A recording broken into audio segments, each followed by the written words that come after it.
We've been gone for a minute, but we're back with the jump off. It's Steph and Kat Talk Wow, and we're getting into the season 3 finale, and we're looking to see what's ahead in season 4. Yeah, yeah. Making her way to the mic. They start dimming the lights. You start feeling alright. From Birmingham, home of the Teddy Longs, and the room is stutters. More once you discover. For all of the lovers, Whitney Houston and Roman Reigns. For all of the lovers, and Mickey James and Marvin Gaye. For all of the lovers, and Sasha Banks, Janelle Monáe, Silk, Sonic, and Paige. Allow me to say, look, I just found a place, sweet escape. Every one of us, I was kinda late. I just made it off the struggle bus. Walking by the fate, cause I know it's right in front of us. Yo, I ain't with the hate, gotta focus on what's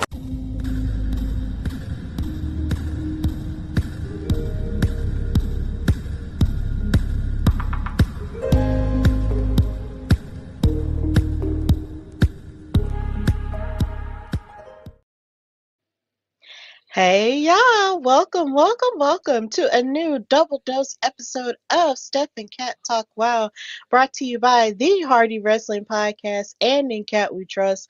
Of course, I'm your girl Stephanie Hardy, host and creator of HWP, HWP Extra, and co-host of this fabulous platform, as well as contributing writer for Daily DDT and commentator featured on various promotions. But I am not alone. I got my tag team partner back, even though you can't see her face right now because technology is being dumb. Katrina is here from NCAT We Trust, and I'm so happy that she is here because there's still so much we have to talk about and catch up on. Kat, how are you? I am okay, considering. How are you? I'm okay. I'm pretty excited. It's still September, so I'm still very much happy to be here and alive and just keeping my head above water amidst all things. So yeah, it's been great. Nice. At least, September is always cool. So, Yeah, absolutely. I'm 32, so that deserves to be celebrated throughout the whole month and not just relegated towards one day, even though that one day was a really great day. I just want to make room for more celebration as it goes along. But I am just so happy to be back here with you because I have missed you, number one. And number two, because I feel like so much has happened since the last time we were together in the world of WoW and just in the world of women's wrestling as a whole. I just it's so crazy, but I am just very thrilled that season 4 is happening. I'm so happy that they're having a season 4, and there's just so much other stuff to get into. But first of all, Kat, the idea that a few weeks ago we saw the return of a WoW superhero alum and executive producer to WWE. Kat, how are we living in a world where AJ Lee has returned to professional wrestling in WWE? I'm so to be fair, I am friends with her on Facebook. And so something she posted kind of was like, because, and I was like, this is a very weird thing, unless, you're returning. And so I missed the initial return as I was working when I'm not sure why it's not showing. I don't know if it's not showing on your end. It's showing on my end. Okay, I'm not seeing anything. Okay, cool. Um, I was working, there it goes. I was working when she returned, and so I had to watch after I finished working the show. And I was happy because I've always been a huge AJ Lee fan just for reasons of she's a tiny girly like I am, and I always respect when tiny girls do the things when people don't expect them to do. And so I was actually really excited about it, and it seemed like I'm guessing everything just happened to work out because I would have never thought if you asked me this like even 2 years ago would she be back in WWE, I'd be like no, um, just because she said she didn't want to wrestle anymore, she was over that part of her life. And so I didn't think I would see her, and let alone WWE with all the stuff that was going on with, especially when she left. How there's a lot of shady things happening, at least shady for me to me. Um, so yeah, it's really cool to see her back. I know people feel away, but I really don't care what other people feel because like you'll be fine. I promise. So you'll be fine. Um, but yeah, it's been really cool to see. I just would have never thought, honestly, I would have saw her back in the ring. So now I feel like I have to make my way. I feel like now I should have probably did the signing day she had in Jersey, and I was like, no, I'll make another one because now it's going to be harder to meet her. And so I'm like, crap, I should have went to the signing because it's going to appear to be a lot harder to meet her as now she's back in WWE and they're more strict about how their stars are able to do certain things. But it's good to see her back either way. Yes, and I hated that you were working when this happened, considering I because there had been speculation all that week, and it was just like, bruh, like if she comes back, I have to do an emergency pod. I have to do an emergency pod, and I just had you at the forefront of my mind because of the fact that the last time she was officially on like a wrestling show was on Wow. So I was just like, bruh, if she comes back, it has to be me and Kat. It has to be me and Kat, but you were doing your thing elsewhere, and I still had my emergency pod. So if you are watching this, please go back and listen to my HWP extra with Ella J, where we talked about her return the night it happened. It was just the craziest set of emotions I had ever felt, because I'm just like, bruh, like what if she really does come back? Like, what does this even mean? And how does this change, the women's division going forward? Like, how is she going to perform? Like, what is about to happen? And when it happened, I was just so excited and I was just so thrilled because there just couldn't have been anyone else to stand by CM Punk's side, her husband's side, as he's getting, put through hell by Seth Rollins and Becky Lynch.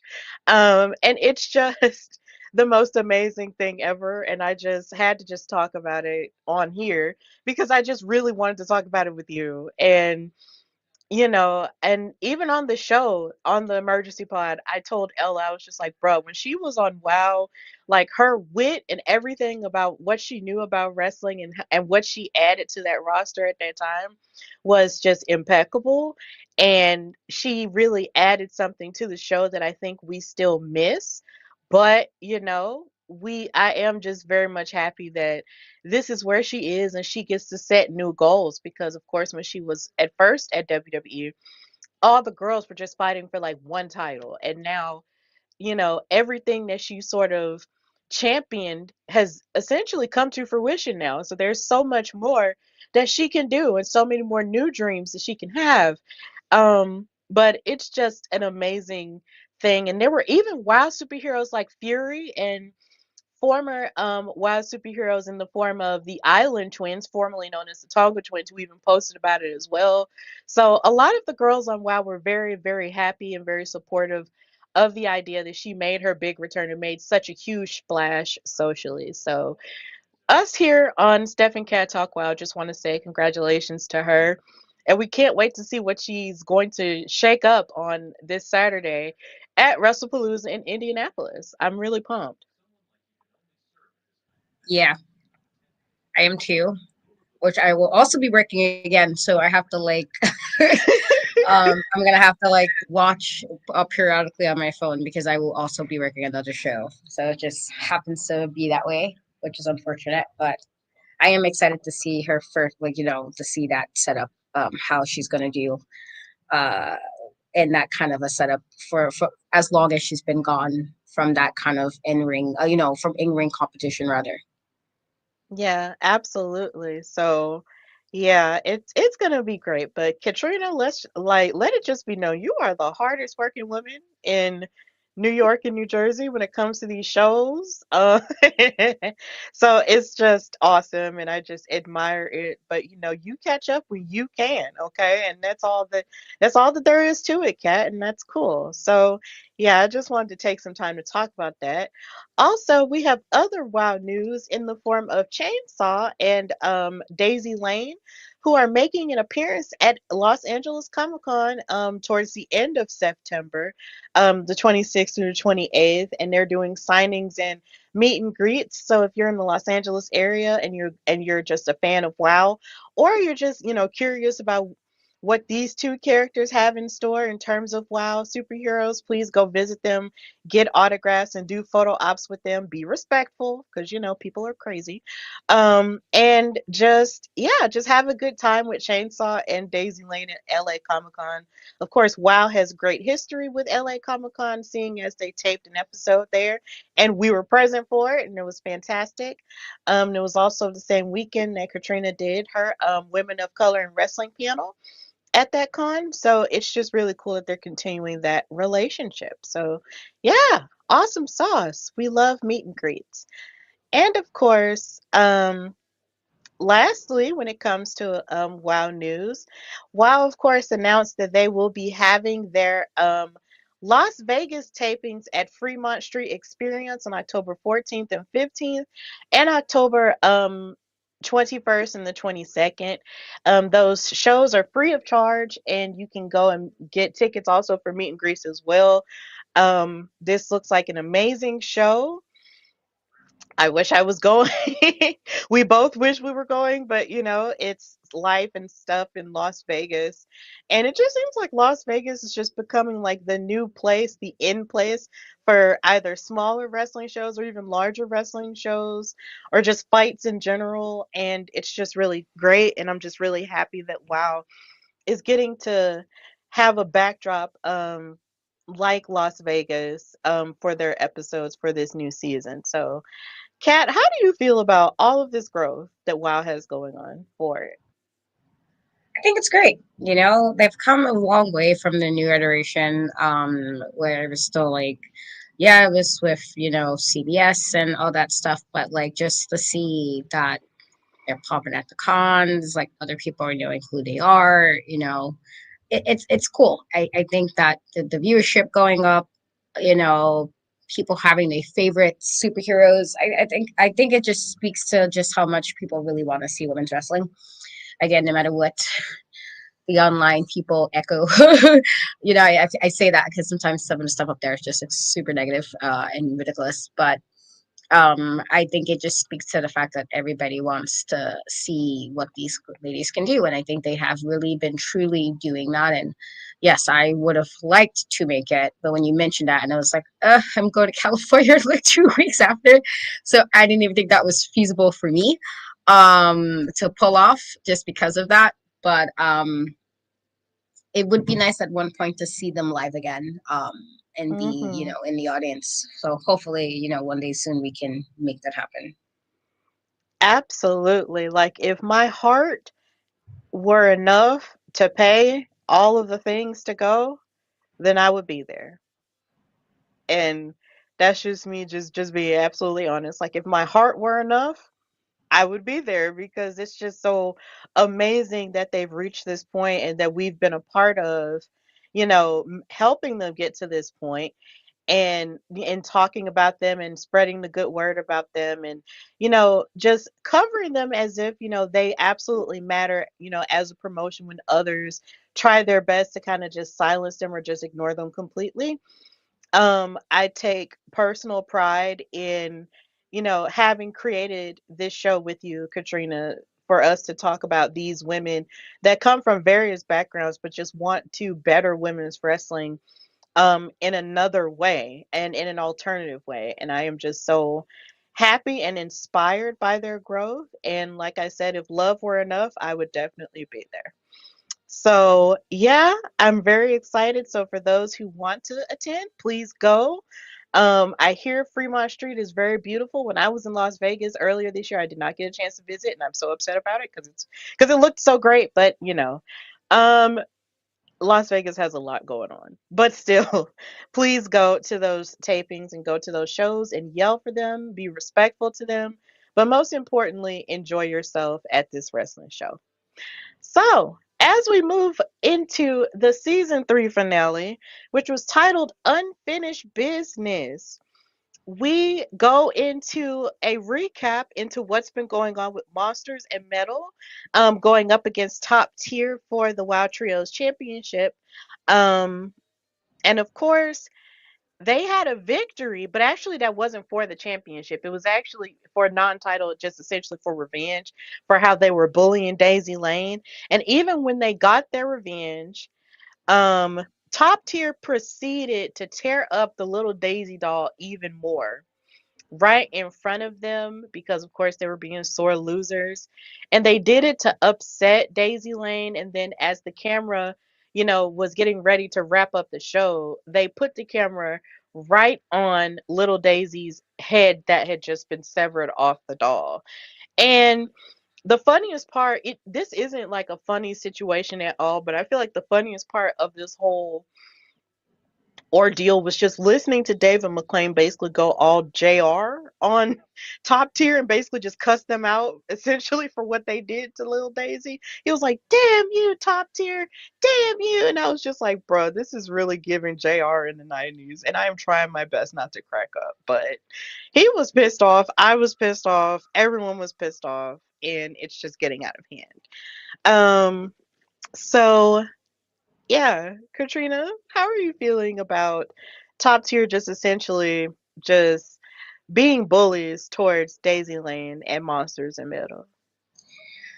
Yeah, I don't like bullies. I like I just I think Crush being part of it just really throws me off because, like, girly, you know, you were feeling away when people were doing this to you. How soon shall you forget? I think that's unfortunate in that regard. But I'm hoping with regards to Daisy that she gets some actual like payback, and I feel like it'll be deserved. Top Tier has just been they've been running amok. That's the word I want to use. And doing a lot of stuff they shouldn't have been doing. So hopefully, but I do think it's unfortunate because I'm like, oh, guys, like, you don't got to be police. You have to do that, and whatnot. Yeah, I feel like the thing that I hate that Crush is really like the one facilitating the aggression as well. Because it's like, I understand she has her reasons for being angry a lot of the time, and she feels like she's getting back at Chainsaw for all of the damage that she did towards her and her gloves and everything. But at the same time, for her to take it out on Daisy Lane is just absolutely extra and very terrible. And yeah, like, since Top Tier has been like the trios champions, they've just been power hungry and they have been running amok. Like, they really do remind me a lot of they're like a mixture of the Bloodline and Nexus. Um like just this whole faction that just goes around just tearing stuff up all because they feel like they can. And it is just so aggravating to me. And I wanted Monsters and Metal to actually go for another trios title match. And I understand them just getting revenge. I just want them to take everything from them at this point. But moving on into the first match of this season finale, we have Genesis and Sylvia Sanchez, a very unexpected tag team, going up against Princess Aussie and Santana Garrett, who were, of course, looking to bounce back after their tag team title match got interrupted by Miami Sweet Heat because they have constant beef with their civil war against Penelope Pink and Holly Swag for those tag titles and also for tearing their family apart. So they wanted to bounce back, and they're also a fairly new tag team as well, but I do enjoy them together. The match started with Princess Aussie and Sylvia locking up, and then basically, and as this match was going on, I was like, I'm not sure if I've ever seen them fight before. I'm pretty sure maybe it's happened, and I just can't remember right now. My brain blanks sometimes, but Sylvia got the upper hand at first and twist on Princess Aussie's wrist and transitioned into a headlock. Aussie then broke the hold and locked in her own headlock. Sylvia and Princess Aussie were pretty evenly matched towards the beginning of this, but then Princess Aussie proceeded to toss Sylvia into the corner and then tagged in Santana. And we saw the chemistry of Aussie and Santana at play throughout, they seem to have really great chemistry, bouncing off of each other, kicking each other. Well, not kicking each other, but kicking their opponent down while also just working as a well-oiled machine. It was just really awesome. But Genesis got in and just started playing dirty like we know her to do. She was yanking on Princess Aussie's hair, and then they, of course, got into it. But then Sylvia got back in and started punching on Princess Aussie as she was distracted, and they took advantage of it until Santana, having Princess Aussie's back, entered in and then broke up the attack. And as Genesis and Sylvia continued to attack and choke on Princess Aussie, there was a sense of desperation coming from her. But once she finally tagged in Santana, she came in like a house of fire, hit a super kick on Sylvia Sanchez for a 3 count, and um yeah, Santana and Princess Aussie were the winners. And I was just really pumped about that because they, like I said earlier, are a brand new tag team, but they seem to be pretty like-minded individuals, and I really like that they seek excellence in their tag team work because of course they seek excellence as singles competitors as well. And where one person falls short, the other person kind of picks them up a bit. And I like that quite a lot. So Katrina, how did you feel about the tag team match here between Santana and Aussie and Sylvia and Genesis? I thought it was a good match.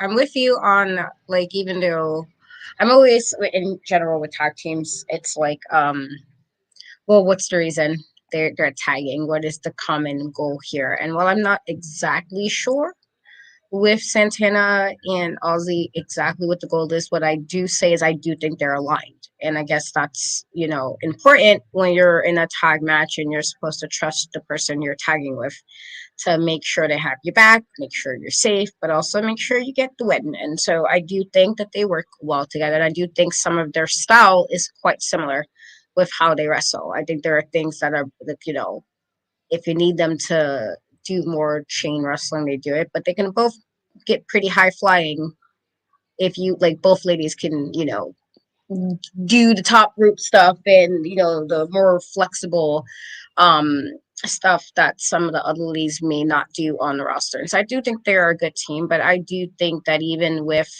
the matchup, I thought, like, even with Sophia and Genesis, they worked well together too. I'm not like, I am surprised only just because for Genesis is like, well, she's back in the tag team only because it just was such a, the big deal about her kind of proving herself. And I don't know if that's the reason why she's back in the tag team, because of, like, the missed moments of probably doing what needed to be done to win certain things to get the, the title, whatever the case may be. I don't know if that's the reason, but I am surprised. But I do think they worked well together too. But I think just in this regard, I do think Aussie and Santana just happen to have a better rapport with chemistry between the two of them, and it worked, and they won, so it was cool.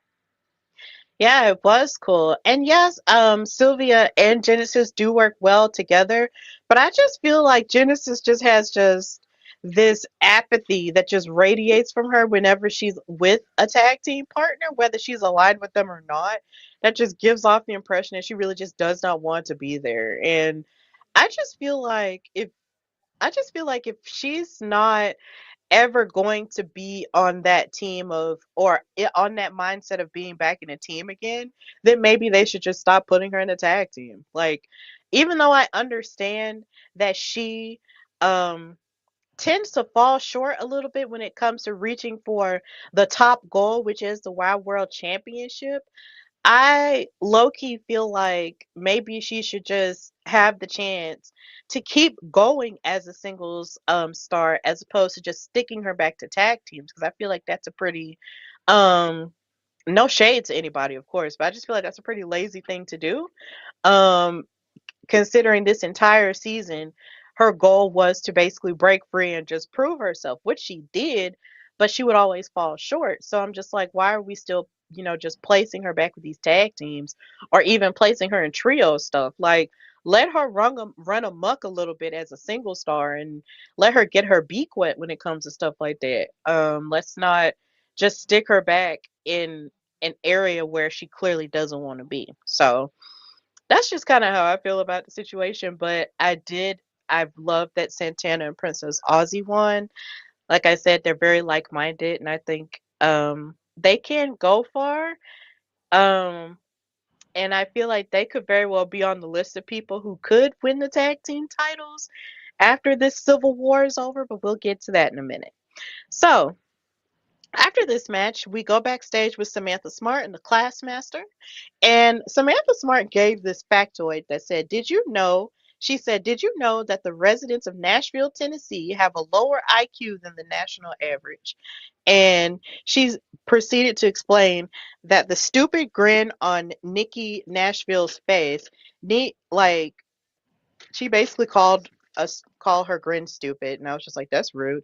And then she says she needs to leave her cowboy hat at home because this is not a rodeo, this is a battleground. And she said that the Classmaster was going to beat her so bad she's going to be singing, "Man, I feel like a loser," in the tune of "Man, I Feel Like a Woman" by Shania Twain, a country classic, absolute classic. And this upset me because I'm just like, first of all, why we gotta throw shade at Nashville, Tennessee? I know somebody who would not be okay with that. And I'm pretty sure there are some very bright and smart people from Nashville, so that was just really rude. And let's not throw shade at Shania Twain because every time any woman hears that song, it just makes you want to kick a door down and just blast through the Absolutely. world. Huh? I said absolutely. Absolutely. Like I've sung it at karaoke one time years ago and it was fun. It was it was so fun. Like I loved it. Like I feel like if you're gonna introduce a little girl to country music, that's the first song you should play. We love Shania Twain here. I also love "You're Still the One." That is my song. Good song. Yeah. Yeah, it is. And I feel like another underrated one is "That Don't Impress Me Much" too, which I think came off the same album, if I'm not mistaken. Yeah, that's one of Um, my favorites actually. yeah. Oh my God. Like Shania, we love you, girl. So yeah. This, of course, was setting up their main event match, which we will get to. But match number two turned out to be Vicious Veronica Varoon versus Kalaki the Island Girl, who just had a birthday. So happy belated birthday to Kalaki the Island Girl. And it was pretty good to see V3 because we hadn't seen her in a minute. So I was really glad to see her in this singles match. And I just love how on commentary they call V3 the bad mouth baddie from the Bronx. And that is just so many B's. Like I love alliteration because I'm a word nerd. So anytime I hear stuff like that, I'm just like a bad mouth baddie from the Bronx. They need to put that on a t-shirt. That's like BMBB. Like do that. Um Shout out to the Bronx. I've never been there, but I respect y'all. Um I mean, I'm just Sorry. saying like I No, respect them. every New Yorker I know, if they're from the Bronx, I have to talk some crap to them, and so they are very well aware that a lot of times I'm like, I'm so sorry if you're from the Bronx. I have to make a joke about how bad the Bronx is, and yeah. So that was all. Well, of course, Katrina is well aware and can speak to that because she is from New York. I'm from Alabama. I don't have a dog in that fight. I love everyone. So V3 Veronica goes on the attack at the beginning of the match to Kalaki's back with punches, and then she gave a gut wrench. But then Kalaki gave a gut wrench to Veronica, and she proceeded to also twist on Veronica's arms and locked her head in and then slammed her down. But Veronica tried for a pin for a 2 count, and then she kept a side headlock on Veronica. Well, Kalaki kept a side headlock on Veronica. Um, and then she gave arm drags and a hip toss to a 2 count. There was a lot of veteran maneuvers that we saw from Kalaki in this match that I was sort of wondering how was Veronica like gonna fare against her to a degree. But Veronica basically kept it simple with her brawling attitude, and she basically battled back with a punch to the face. And then she shoved and gave a hip toss, well not a hip toss, but basically she crashed her hips into Kalaki into the ropes. Veronica then stomped Kalaki's throat and kneed and stomped her, and then tried to lock in a camel clutch. But of course, Kalaki in her veteran maneuver reversed the clutch. But then Veronica kicked Kalaki off of her, and then Veronica went for a splash, but then Kalaki ducked it and then tried to cover up for a 2 count. And midway through this match, there was a point where Nigel actually called Kalaki like her government name or her wrestling name, and I was like, "Oh no, that's interesting." Um, but anyway, Kalaki then kicked and headbutted Veronica, and then hit a drop kick and a barrel roll for a 2 count. And then Kalaki slammed Veronica's face and then hit the eat the reef surfboard stretch and a stomp to her face in order to win the match. So Kalaki wound up winning. It was good to see a veteran get a victory like this, and hopefully Veronica learned a lot of lessons, from facing off against her, but she did hold her own, and I appreciated that. So, Kat, how did you feel about this match between a new WoW superhero and a veteran like Kalaki? I thought it was good. I definitely agree with you with Kalaki. Excuse me, sorry, messed that up. Kalaki. She did a lot of vet moves. And I was like, okay, all right, I see you, girly. With that being said, I do think Veronica, is still very, I think her spunk. I don't even know if that's what I want to use. It's spunky, but I feel like she has like a lot of spunk with how she like even between her attitude and the ring. Like I don't like she's supposed to be like from the Bronx, and while I have my imaginary beef with people in the Bronx, but it's not really beef, it's just me being who I am as a person. Um, there's the saying that, of all the boroughs of all the boroughs you want to go to New York, the Bronx is the one spot you don't want to be after a certain time and that stuff. And so again, this is the New York City jokes. But with that being said, I do believe if you're going off of the reference of Bronx people being just like tough in that kind of way, then I think she does embody that part of what they say the Bronx is.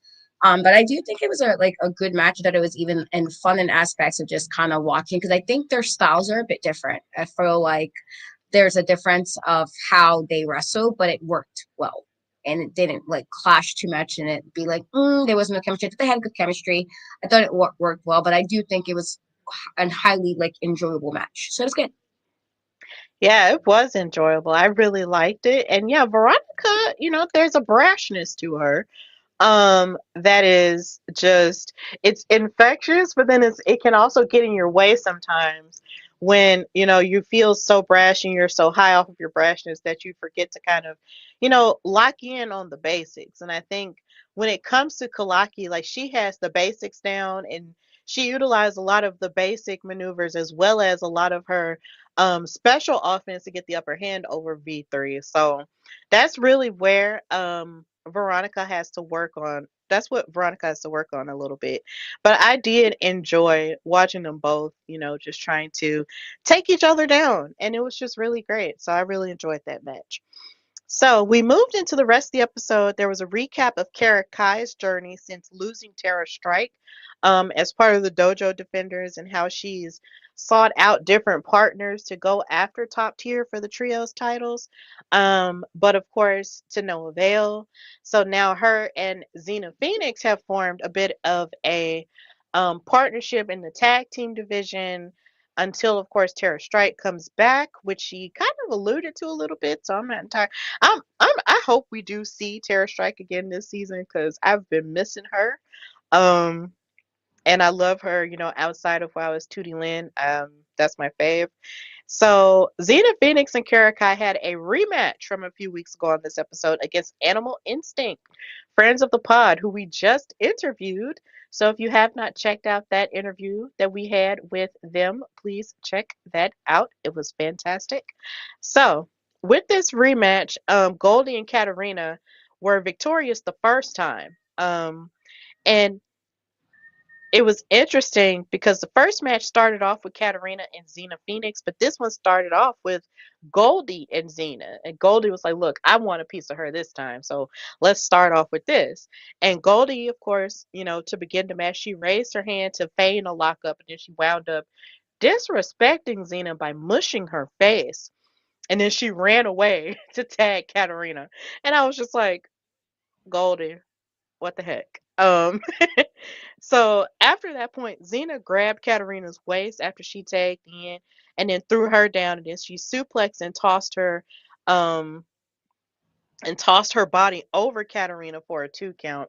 The thing that Xena the thing that catches me off guard about Xena is she will throw you around, but then she has no issue grappling and throwing herself around to get the upper hand on you. And this was at the beginning of the match. And Xena is just so unique in that way. And when she did that to Katarina, I was like, girl, that's not normal in a good way. I was just like, that's not normal, but I okay.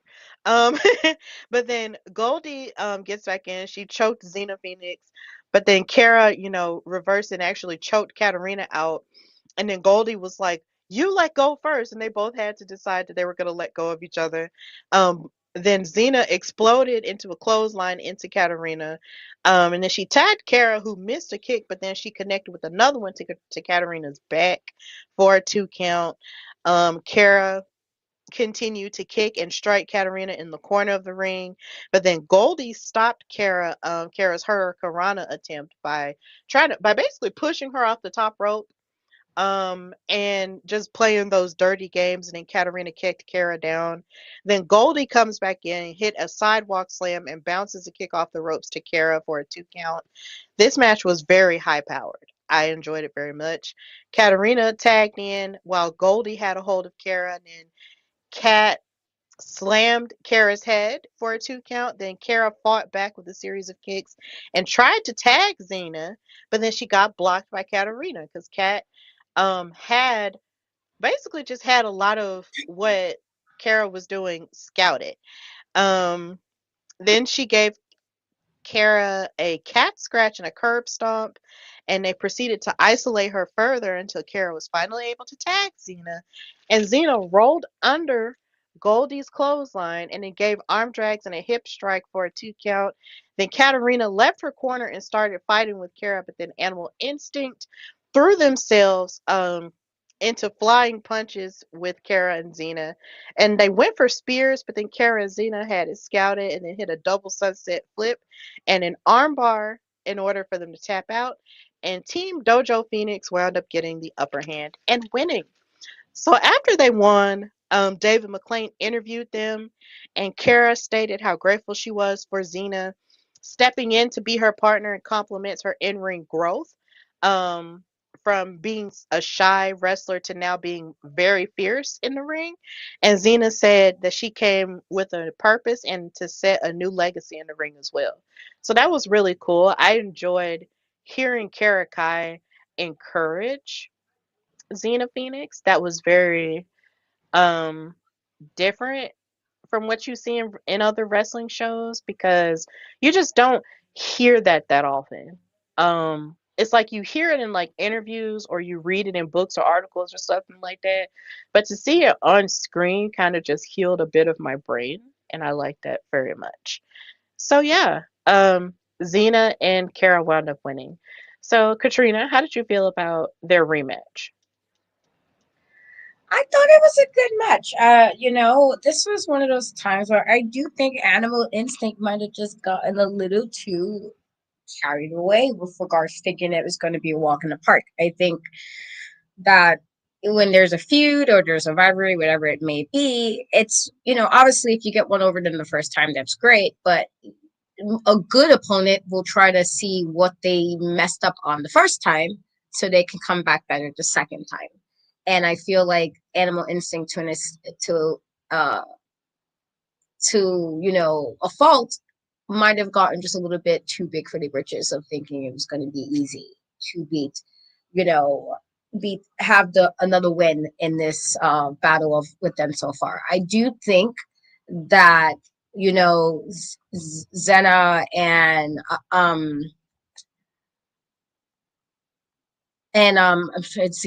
so sorry, I'm like messing up her name right now, but I do think that they did well in with regards to how they work together. And I even like the little thing afterwards of just saying that they, there was appreciative of growth, and there was appreciative of being like, sometimes if somebody's in wrestling a little bit longer than somebody else, they may not be so inclined to might want to teach somebody else, or, without some weird like an attitude about it, or sometimes, and this is something I've seen, just working shows, or sometimes it's just an attitude of, I don't want to necessarily team up with somebody who may not be as uh polished in the ring as, and so I liked that there was a level of appreciation there. I liked that, again, even with, this not being necessarily the conventional tag team, that, they still did their best and they won. And again, Animal Instinct, because they have been a tag team for a long period of time now. And I love the ladies and all, but I just think they got a little too big for their britches, and it wound up costing them this match. I guess they thought. I mean, it felt like they thought it was going to be a walk in the park or something, and it's unfortunate because they wound up losing. And so we'll see how this goes. If it's going to be another match, or the feud is going to continue. If it's going to be like a let's break that tie, I don't know, but I did agree with you that it is definitely was like a really like powerful kind of match in regards to some of the moments that were in the match, and it was very well done. Yeah, it really was. And the thing that I definitely agree with you is the fact that it did feel like Animal Instinct did get too big for their britches because of their last couple of victories, of course, since they've reunited after being separated from a bit. It's like they sort of think they can just run through people. And that's kind of the notion that they had when it came to Xena and Kara. And I think they thought that since they had been a team longer, like you said, that they could just underestimate Kara and Xena. But it's like I said towards the beginning of the season, like Xena Phoenix is a force to be reckoned with. Like even though, like Kara said, she is relatively new to in-ring competition when it comes to wrestling, Miss Ma'am is power personified. And when she gets going, that's it. There's no stopping her. Like it takes something special. It takes even cheating to a degree in order to stop somebody like her. And I really think they underestimated that, and then they underestimated like the possible chemistry that her and Kara might have. So, that's just kind of what it gave, and it wound up costing them. So, I know in their interview they did talk about wanting to be in the tag team title picture after the Fab Four Civil War is over, but you could almost argue that Kara and Xena could be too. Based off of beating them as a longer tenured tag team. But we'll just have to wait and see what happens with that. But they did win, and it was a very great victory on the part of those two. So, yeah, it was great. So, after this match, we get this segment with Samantha Smart sitting in this room, relaxed and everything. But this room was very creepy because, though a lot of people would call this decor sophisticated, it was just all beige in this house, and I hated it. Cause I just feel like if you're gonna be in a house, the least you can do is put some pictures up like I have in my background, or like color it or something. But she was sitting in this room on the couch, just reading a book just full of beige. It just reminded me of the first time I saw Kim Kardashian in Kanye West's house. And I hate to even bring him up, but still, like, when they lived together and they did like a full exclusive on how their house looked, I was just like, where's the color? I hated it. I hated it so much. I was just like, y'all are that wealthy and y'all didn't have enough sense to put color in your house. I can't. I can't. Mm-mm. Yeah, it was too much. But in this segment, Samantha claimed that Classmaster's book slipped from her hands in the match with Tormenta, where, of course, she won the WoW World Championship, and then she gave her version of the rules of how the match was supposed to go. claiming that Tormenta cheated and should have her victory reversed. And she was outraged that the first Wild World title match went to Reina Del Rey instead of the Classmaster. And she made a demand that the administration strips Tormenta of the title, reinstates the title to Classmaster, and that they should apologize publicly. Um, and this irritated me because I'm just like, ain't nobody finna do all that just because of your version of events. No one's gonna do that. They're just not.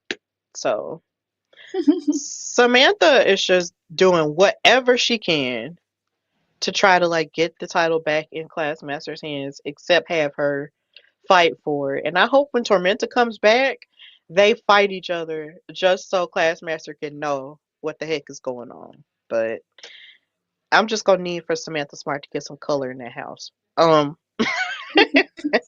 So they then showed a recap a bit of Holly Swag's journey away from Big Rig Betty and her manipulation of the Fab Four. And they teased that next weekend, that this past weekend, we were supposed to see the Wow in a Cell match for the tag titles, but that actually wound up not happening in this episode, and I was kind of devastated by it, but it's okay. um so yeah, the main event was the Classmaster versus Nikki Nashville. And Samantha comes to the ring seething, angry, and all the things. And I want to give a shout out to Nikki Nashville because her actual persona, J Rod, actually had an appearance down here in Alabama with I think it wasn't New South Pro Wrestling.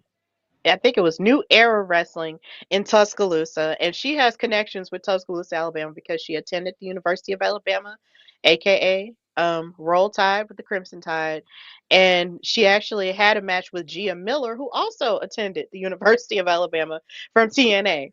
So I thought that was really cool. I wasn't able to go, but I did see the advertisements for it, so I think that was just really cool to see her. And she just looked so amazing in the pictures. So I just wanted to say that, but this match was pretty amazing in and of itself too. Both of these ladies looked evenly matched. They both locked up. Nikki got the upper hand.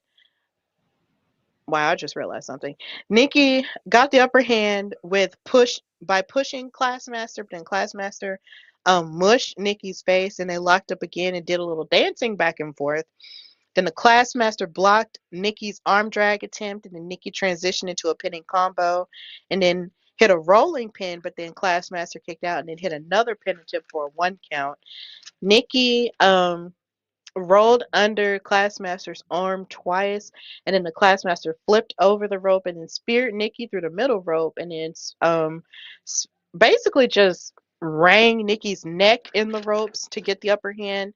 And then Classmaster hit Nikki with a clubbing blow to the back, and she hit a submission with a sitting full Nelson to Nikki, and a hip strike to Nikki with taunting and leg drops. And um, Nikki kicked out and showed off her flexibility onto onto Nikki, and then Nikki got free from her chokehold, and then Nikki Nashville battled back, but we didn't see how this match ended. TV time ran out. We don't know who won this match, and I would love to know who did, this because these women are very powerful, and I just would love to know who got the upper hand here. So TV time ran out. We didn't really get the answer in the next episode, so I hope later on we will get the answer. But yeah, from what we did see, it was very promising. So, Kat, how did you feel about what we did see from Classmaster and Nikki Nashville? Yeah, I think it's a little annoyed that we didn't see what happened, just because it was a solid match. I thought like it was a good back and forth, even with Samantha's shenanigans of like rewriting what she wanted to rewrite, because I feel like that's what she was trying to do. I thought this was a really good match. I do. Now, her and Classmaster are a bit, agitating at times, but you can't like necessarily refute, Classmaster's talent, and I do think that definitely shined through here with Nikki. I thought it was a good match. It would have been nice to know who won though. I was like, oh, okay, well, okay. Like, like what do you do now? It's just kind of like in the air. And so hopefully they at least maybe, I don't know, put a picture or put a an article or something just saying, well, by the way, guys, this is who won, or like put the rest of the match up, where it shows at least who won that. Um, but for what we did get, it was a very enjoyable match. I definitely think both ladies were, and I think Classmaster a little bit more just because I felt like she was being a little bit more aggressive. But I do think Nikki was holding her own in that regard. I think she definitely held her own, and I loved Gare. So yeah, good match for what we got, for what we saw at least. Yeah, I feel like wow, like they should post like an exclusive on their social media, kind of like the same thing WWE does whenever their shows go off the air, and then we don't see the rest of it, but then we'll see like the rest of the action that took place on Twitter or something. That's what they. That's what I feel like they should have did for that match, because I literally need to know who won it. So that was basically the season 3 finale. It ended on a cliffhanger. So that was very interesting. But now we move into season 4, which was called New Territory, which aired this past weekend. And most of this was a recap of the story of well, not Big Rig Betty, but the story of Holly Swag in conjunction with Big Rig Betty, her mother, as well as the Fab Four. And in watching this episode, there was something that me and my boyfriend were discussing while we were watching it, because I was watching it because I was excited for it. And number two, I was just like, well, what if the cage match is on this episode? And me and my boyfriend were talking about it, and I said, you know what? I feel like this episode gives off the impression that WoW does long-term storytelling, which is a phrase that we as wrestling fans use a whole lot when it comes to storylines that we really like or don't like, etc. And a part of me was just like, so does WoW not only deserve credit for not only putting women's wrestling on for like a whole hour, and not only having some of the best character changes of all time, they also deserve credit for long-term storytelling, because the way they told the story of Big Rig Betty and Holly Swag from its very beginning to where she is now, it's like, oh, interesting. So, Katrina, what do you think about that?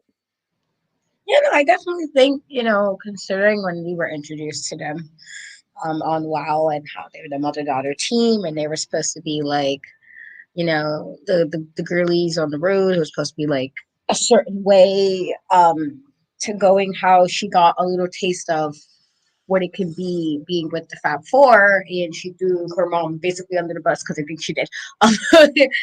She threw her mom under the bus to have a taste of what she thought was the nice life, even though there was a lot of discord in the group as it is, just from even before she joined, even when that stuff happened with Beast and Vicky, and when that was a little bit of because I don't think they were even aware that's what happened, even in that regard, and so it was like, well, at least I don't think all of them knew what happened when that storyline kind of played out. And so like the to showcase all of that, it was definitely like, okay, some time has passed. Some time definitely has passed from when we first was introduced to them becoming like tag champions, and then to the whole thing with her just pretend like it's like, they're nice, or like she thought the Fab Four was nice, but in actuality, like she just wanted that better than whatever it was, or I guess not being in the need of assistance or financial assistance, since they did at times need that with the storylines with the Fab Four as well.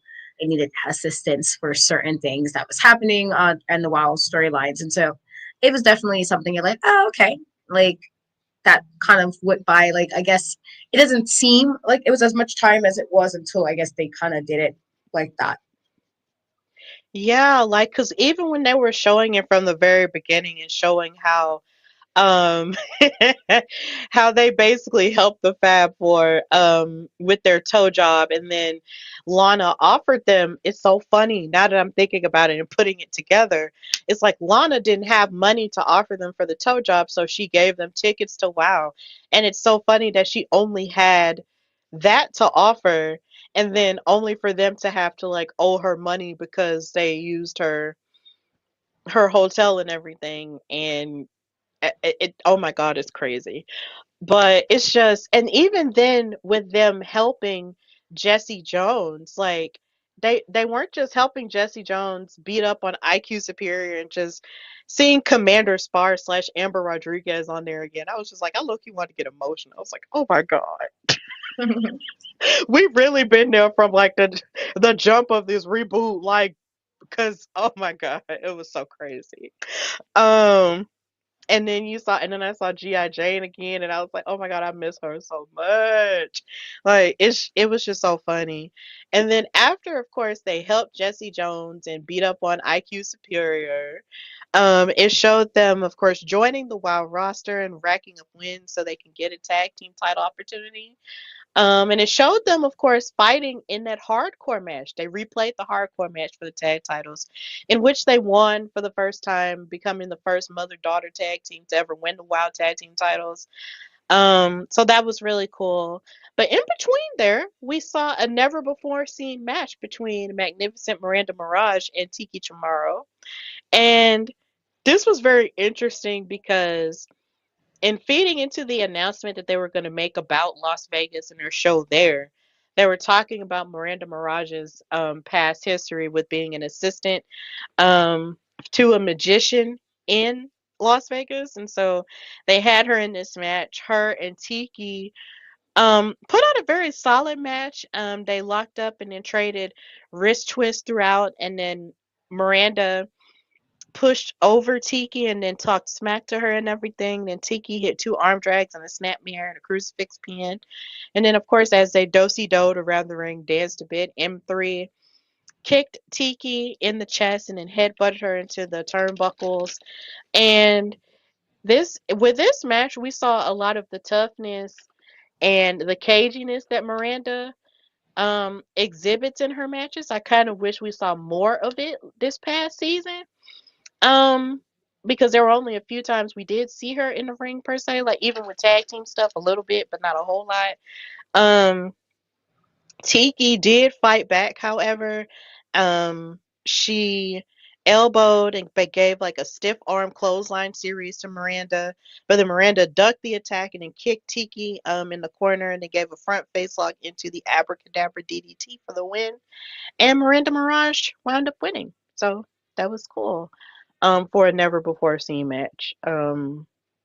It just made me want to see more of Miranda. So Yeah. yeah, yeah, we agree. Like yeah, we want to see more of Miranda Mirage, please. And of course we love Tiki all the way, but we want to see more of Miranda next season. So of course this led into the announcement of WoW on Fremont Street. And they went back to rewind to Holly and Betty finding Lana's stuff in their locker room during their time as tag champions and invading her hotel room and running up the bill. And it was just so funny to see um, Holly and her little face poking out of the giant Lana Star hat and the scarf saying, I'm Lana Star. It was just so funny. She has such an adorable face. But then, of course, as they ran up the bill, Fab Four was angry about it and confronted them about it on an episode, and then challenged the Mother Truckers to a Bill versus title match, in which Miami Sweet Heat wound up winning and becoming the historic four-time Wild Tag Team champions. And in the midst of this, of course, they found themselves in dire straits, not being able to pay the $10,000 bill, so they agreed to work it off. Um, and in between all of the throwback stuff that they were showing in this, they made the announcement again that there will be a WoW in a Cell match for the tag team titles with Penelope Pink and Holly Swag against the Carlson sisters due to the manipulations of Holly. And that they will be showing part two of Holly's journey this weekend. So yeah, that was the end of the season four premiere. Pretty straightforward because they had a lot of matches that we have discussed before. So I didn't really want to go back through all of those again, but yeah, it was just really nice to see the full circle and long term storytelling of the journey of Holly Swag from being the lovable trucker girl to the champagne wishes and caviar dreams Holly Swag. Big ups to Booker T, because he might say a lot of crazy stuff, but some of his stuff makes sense. And that's exactly, and it fits Holly Swag to a T. It really does. So I'm ready for this season. I can't wait. I'm pumped. Yeah, I am too. I am so pumped. I'm so pumped about it. But we've reached the end of our time together. So thank you guys so much for watching us live. And of course, if you want to watch us later, you can watch this episode on on both of our YouTube channels. That's the Hardy Wrestling Podcast and In Cat We Trust. Katrina, I'm so happy you were able to join me because I've missed you so much. It's been a bit life. But I yeah. know, I know. And we try to keep it together, but I just miss you, and it's just I. So just tell everybody where they can find and follow you before I start crying. You guys can find and follow me on Cat We Trust the Ease. They're in every place but Twitch, Facebook, and YouTube.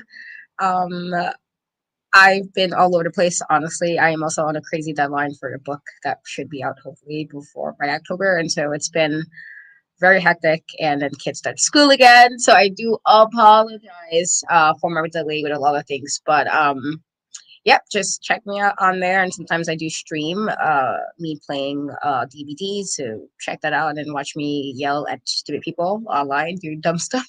Um, and yeah, that's basically it. Wow, I didn't know the part about you writing a book. That sounds amazing. Well, I think you've told me about the book before, but Hmm. you writing it and finishing it up like that's great. And then the deadline, yeah. Um that's amazing. And yeah, we've been holding it down, and you're a very busy woman, and that's abundantly clear. But I'm just so proud of you always, if no one else ever tells you that. And even though I miss you, I completely understand that you have a lot of irons in the fire. But it's okay. When we come back together, we have moments like this, and that's all that matters. So, yeah. So, of course, you can find and follow me, your girl Stephanie Hardy, on Instagram and Twitter at Queen Steph Hardy. You can follow the show, The Hardy Wrestling Podcast, on Instagram at Hardy Wrestling Podcast and on Twitter at Hardy WrestlePod. Listen to my past episode called Talking At the Side of Your Neck, where I talk about my WrestlePalooza predictions, what I liked in wrestling this past week, as well as news and gossipish. And listen and watch my episode with Ella J, where we talked about the return of AJ Lee, and be on the lookout for any announcements because I might be doing another episode, but either way, be on the lookout for that. Read my articles with Daily DDT. I did release an article talking about AJ Lee and how she'll contribute to the women's division going forward. It's really exciting stuff. Please read it. I'm always working on writing. And just continue to support me in the wrestling stuff because life may be changing, wrestling might be changing, but this show is still going to be here until I decide it's not. And yeah. So so yeah, please support WoW. Give it a watch if you haven't already. Go on wowe.com and figure out where it comes on for you based on your zip code and where you're located in the United States. Or you can watch it on Vice TV or on Roku television. You can check out their 24-hour WoW channel where you can check out past and more recent episodes of WoW as well. Um, and just support women's wrestling as a whole. Whether it be mainstream, indie, or otherwise, women are consistently upping the ante when it comes to wrestling, and in most cases, outshining the men out here. And as long as we support them, they will always have the platform to do that. So let's just continue to support women's wrestling all across the board. Support WoW and everyone else, and also buy their merchandise and just continue just be your best self because, yeah, be the light in the world. So this has been Steph and Cat Talk Wow, brought to you by the Hardy Wrestling Podcast and In Cat We Trust. And until next time, bye y'all. Bye.